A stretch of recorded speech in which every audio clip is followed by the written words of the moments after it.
Hello guys, ulit po tayong makain ng tanghalian. Ang ulam po namin ngayon ay ginisang sardinas na may pupo at isda. Isda na pinakamalaking isda sa buong mundo. Ito po ay tinatawag na sapsap.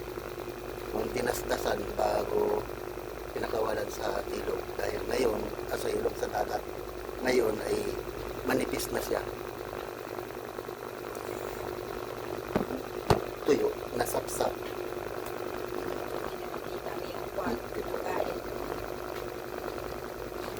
Pakita natin ang pangkain natin.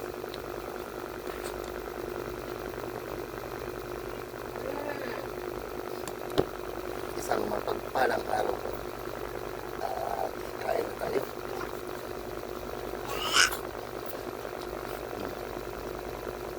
Kaway, kaway.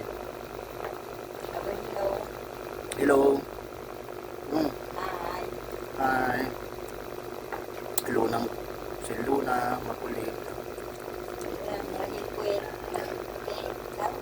Lakad na doon kay mama.